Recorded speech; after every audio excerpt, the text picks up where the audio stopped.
చూస్తున్నావు? నువ్వు channel create చేయగానే జనం నీకు హారతలు ఇచ్చి నాయన రా అని లోపలికి పిలుస్తాడు అనుకుంటున్నావా? ఫస్ట్ 6 నెలలు నీ వీడియోని నువ్వు నీ కుక్క తప్ప ఎవడో చూడ్డు. ఎవడ్రా ఈ బేవర్స్ గాడు అంటారు. వీడి వాయిస్ నా లవడాలా ఉందంటారు. తట్టుకోగలవా? వాడు నిన్ను 3 సెకండ్లలోనే స్కిప్ చేసి దింగేస్తాడు. వాడి వేలిని ఆపే దమ్ము నీ వీడియోకుందా? ఇక్కడ నీ కంటెంట్ ఎవడు కావాలి? ఎవడు ఎంత బట్టలిప్పి నాటకం ఆడితే, ఎవడు ఎంత నీచంగా ఆడుకుంటే వాడేస్తారు. నీ దగ్గర అంత సిగ్గుమారిన బ్రతుకుందా?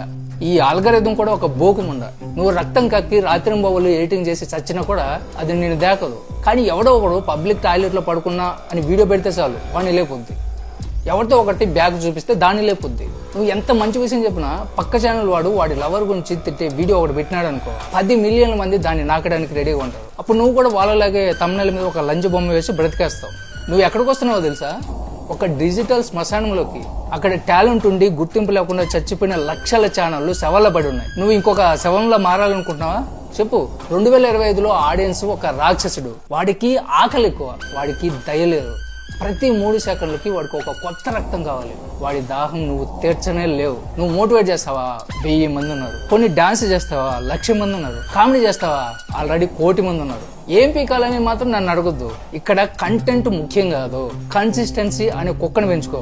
నువ్వు ఫెయిల్ అయినా చచ్చినా దానికి మాత్రం రోజు రొట్టె పెట్టాల్సిందే. ఇక్కడ ఆడియన్స్ దేవుళ్ళు అనుకుంటే నీ అంత లఫ్ట్ గాడు ఇంకొకడు ఉండడు. వాళ్ళు రక్తం మరిగిన పులులు. కొంచెం తేడా వస్తే నిన్ను పీకు తినేస్తారు. ప్రతిరోజు జనం మెచ్చి ముసుగు వేసుకోవాలి. వాళ్ళు బాగుంది అంటే బ్రతుకుతావు, చెత్త అంటే చేస్తావు. ఫస్ట్ కెమెరా కంటే ముందు నీ కాలర్ నువ్వే పట్టుకో, ఆ తర్వాత ఆడియన్స్ది పట్టుకో.